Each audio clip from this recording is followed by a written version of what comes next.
Newsletter janvier. Voulons-nous vraiment extraire les terres rares en dehors de la Chine? Nous savons une chose, les mines de terres rares sont simplement nocives.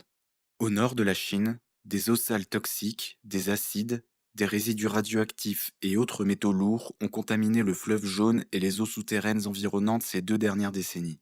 Ce fleuve est vital pour plus de 150 millions de personnes. Des villages entiers ont été évacués entre le site minier de Baotou en Mongolie intérieure et le fleuve Jaune à cause des taux de cancer élevés développés dans la région.